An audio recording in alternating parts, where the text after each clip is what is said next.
मोदी जी नहीं आ पाएंगे क्योंकि मोदी जी के खिलाफ महाकाल खुद उतर रहा है बनारस से।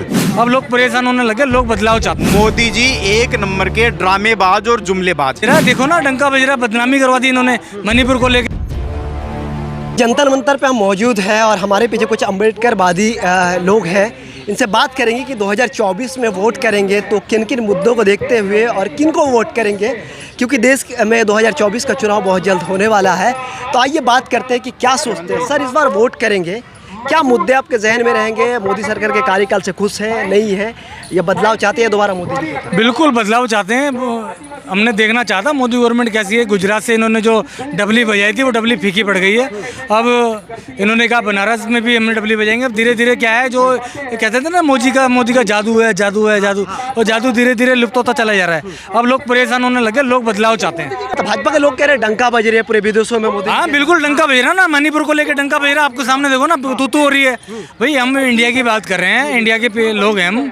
अब शर्म आती है हमें कि विदेशों में हमारे मणिपुर का जो मामला है वो पूरे वर्ल्ड में बदनाम हो रहा है। आपने कहा ना डंका बजा, तो डंका बज ही रहा ना, तो ये तो गलत है ना डंका बजना, तो बिल्कुल गलत है। लेकिन ये कह रहे हैं 18 घंटा मोदी जी देश के लिए काम कर रहे हैं, फिर काम कहाँ जा रहा है आप लोगों को? अरे तो पार्लियामेंट में आओ ना, कहाँ काम कर रहे हो? जब आपको विपक्ष बुला रहा तो आते क्यों नहीं हो? अब आना चाहिए ना। अब 18 घंटे का जो काम है आपका दिखाओ ना, पार्लियामेंट में तो दिखाओगे या हवाई जहाज में उड़ते उड़ते दिखाओगे? भाई पार्लियामेंट में आओ, दिखाओ। विपक्ष बुला रहे हैं आपको, आप आ नहीं रहे हो। आप देश के राजा हो। बच्चा हूँ, गरीबों के लिए सोचता हूँ। हवाई जहाज में उड़ के गरीबों के लिए सोचता है। क्या प्रधानमंत्री प्रधानमंत्री हैं, प्रधानमंत्री की गरिमा की इज्जत करते हैं, ऐसा नहीं है। पर प्रधानमंत्री गरीब कहते हैं, गरीब का बच्चा हूँ, तो जाओ ना गरीबों के मोहल्ले में जाओ, मणिपुर में जाओ। क्यों नहीं गए? मणिपुर के अंदर जाना चाहिए था आपको। मणिपुर में जाना चाहिए था, देखना चाहिए था कि वहाँ गरीब के बच्चे, जो गरीब का परिवार मैं हूँ, तो मेरे भी जैसे गरीब परिवार के और भी लोग होंगे, तो वहाँ जाना चाहिए था, वहाँ देखना चाहिए था। वहाँ के भाई हमारे परिवार के, हमारे देश के बच्चे कैसे रह रहे हैं, कैसे जी रहे हैं। 3 महीने कांग्रेस करा रही है, विपक्ष करा रहा है, सब मणिपुर में जो हो रहा है। तो भैया सरकार तो वहाँ बीजेपी की है ना, जिसकी सत्ता होती है उसकी पावर होती है। तो वहाँ तो कांग्रेस की सरकार तो है ही नहीं, उसकी सत्ता तो है ही नहीं, उसकी पावर तो है ही नहीं। कैसे करा लेगी ये बात? आप कैसे कह रहे हो कि कांग्रेस ने कराया? चलिए आपकी तरफ आते हैं। एक भगवाधारी यहाँ पे मेरे गमछे लटकाए हुए हैं, कहा जाता है कि भगवाधारी भाजपा के साथ है, आप किसके साथ हैं? रहे हम इंसानियत के साथ है, इंसानियत से रिश्ता है हमारा भगवा से ने। ये भगवा मेरी शान है, ये रहेगी हमेशा। मोहन भागवत जी से मेरा रिश्ता है, वो रहेगा हमेशा, लेकिन एक इंसानियत का, ना कि किसी का बदलाव। या मोदी जी नहीं आ पाएंगे क्योंकि मोदी जी के खिलाफ महाकाल खुद उतर रहा है बनारस से। क्या बात कर रहे हैं? हाँ सही बात कर रहे हैं।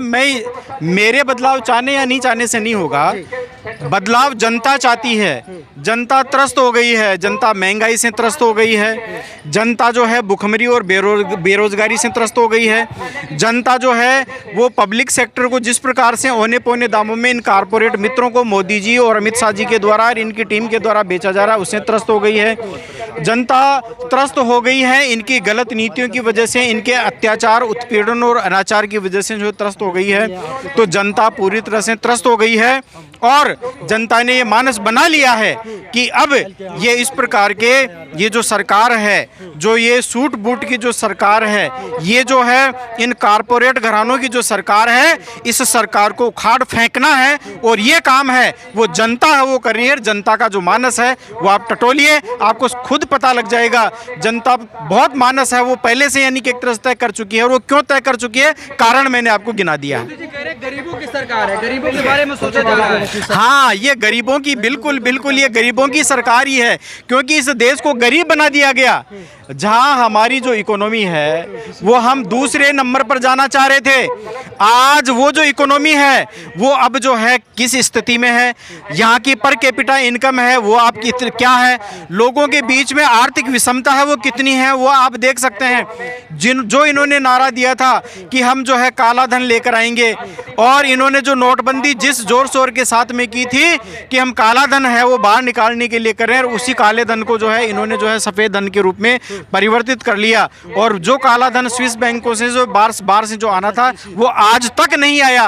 तो ये सोचने वाली बात है कि HSBC हो या दूसरे अन्य बैंक हो, ये आपका जो है स्विस बैंक हो, उनमें इतना यानी कि एक तरह से काला धन पड़ा है। यदि उसको वाकई में केवल वही नहीं है, काला धन तो मंदिरों में भी है, काला धन जो धार्मिक संस्थानों में भी है। यदि उस धन का राष्ट्रीयकरण कर दिया जाए तो मैं ये कह रहा हूँ कि भारत है वो सोने की चिड़िया बन जाएगा। अंतर्राष्ट्रीय मार्केट में जो सोने की कीमत का निर्धारण आज अमेरिका और दूसरे यूरोपियन कंट्री करते हैं, वो भारत का जो है रिजर्व बैंक ऑफ इंडिया वो करने लग जाएगा। फिर से पूर्व बहुमत मोदी सरकार फिर से आएगी। ये तो जो है जनता है वो मानस बना चुकी है। मैं कह रहा हूँ आपको बार बार में, जनता मानस बना चुकी है कि इस सरकार को अब बाहर फेंकना है, खदेड़ना है, और ये सरकार कभी नहीं आ सकती। और ये देश हित में भी होगा कि इस प्रकार की सरकार आनी भी नहीं चाहिए। कह रहे कि विपक्ष वाले जो है ना मोदी जी के मतलब वो कद से डर गए हैं, मतलब वो बौखला गए हैं, उनके कामकाज से नहीं, मतलब कामकाज से खुश है लेकिन वो उनके कद से डर गए। मैं ये कह रहा हूँ कि मोदी जी का किसी प्रकार का कोई कद ही नहीं है। एक तो झूठी डिग्री के बहाने वो इस देश को गुमराह करने का काम कर रहे हैं। पहले तो वो कहते थे कि मैं शादीशुदा नहीं हूँ, बाद में फिर उन्होंने जो है यहाँ पर लोकसभा चुनाव के दौरान उन्होंने हल्फनामा दिया और उन्होंने बताया कि मैं शादीशुदा हूँ। तो मोदी जी तो अपने आप में एक झूठे व्यक्ति हैं, और मैं तो उन्हें यानी कि एक तरह से एक उपाधि उनको देना चाहता हूँ कि मोदी जी एक नंबर के ड्रामेबाज और जुमलेबाज हैं। प्रधानमंत्री ड्रामेबाज? हाँ बिल्कुल, प्रधानमंत्री जी एक नंबर के ड्रामेबाज हैं, एक नंबर के जुमलेबाज हैं। जुमलों के अलावा वो कुछ नहीं करते हैं, केवल और केवल जो है मीडिया के माध्यम से प्रचार करते हैं। उनका प्रचार तंत्र तगड़ा है। मैं ये कहता हूँ कि इस देश को चलाने की नीति और आमने सामने डिबेट करने की जो क्षमता है वो मोदी जी में नहीं है। यदि मोदी जी में हो तो मैं उनको चैलेंज करता हूँ, न केवल मोदी जी बल्कि उनकी पूरी टीम के साथ में आ जाइए सार्वजनिक मंच के ऊपर, और सार्वजनिक मंच के ऊपर आने दीजिए। आप जैसे जो लोग हैं इनके चैनलों से जो है खुली लाइव डिबेट होने दीजिए और देश की जनता को तय करने दीजिए इस देश को चलाने की जो नीति है वो अम्बेडकर लोगों के पास में है या फिर ये मोदी जी के पास में। अम्बेडकरवादी आप आ गए, मोदी के खिलाफ बोल रहे हैं, लेकिन मोदी जी कहते हैं, भाजपा वाले कह रहे हैं कि अम्बेडकरवादी हम हो या मोदी जी के खिलाफ नहीं बोल रहे हैं, हम देश के पक्ष में बोल रहे हैं।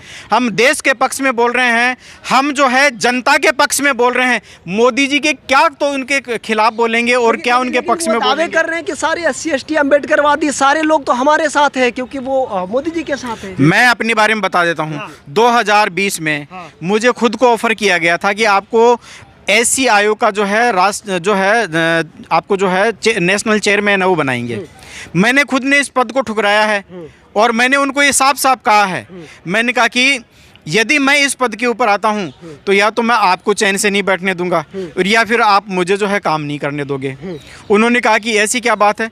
मैंने कहा कि मैं एक अम्बेडकराइट व्यक्ति हूं और मैं एक अम्बेडकराइट व्यक्ति हूँ। यदि मैं इस चेयरमैन का पद अगर मैं संभालता हूँ तो निश्चित रूप से आपके लिए बहुत जो है परेशानियां खड़ी होने वाली है। दूसरी बात इतना ही नहीं बल्कि मैं आपको ये भी कहना चाह रहा हूँ कि आप जो है जानबूझकर जो है अपनी यानी कि एक तरह से आफत मुझे जो है SCI को चेयरमैन बना के आफत मोल ले रहे हैं। तो इसलिए कि मोदी जी अकेले शेर हैं, बब्बर शेर है, सब पर भारी है पूरी विपक्ष पर। मैं ये कहता हूँ कि मोदी जी कभी डिबेट में आमने सामने आते ही नहीं हैं। शेर तो जंगलों में वो एक तरफा बात करते हैं। आपको पता है वो रेडियो के ऊपर मन की बात क्यों करते हैं? क्योंकि वो अगर लाइव इसके टीवी के ऊपर अगर बात करेंगे तो उनको पढ़ने का और जो है ना देखने का मौका नहीं मिलेगा। जी बिल्कुल, वो पढ़कर बोलते हैं। तो रेडियो के ऊपर वो कैसे क्या पढ़कर बोल रहे हैं कौन देखेगा? किसी को पता नहीं चलेगा। एक बार मोदी जी जो है बच्चों की स्कूल में जो है वो चले गए, तीसरी क्लास के बच्चों ने जो है मोदी जी से पहाड़ा बुलवा लिया। वो पहाड़ा नहीं बोला गया उनसे। तो मोदी जी अपने आप में बच्चों का जवाब नहीं दे सकते, वो हमारे जैसे लोगों का क्या जवाब देंगे?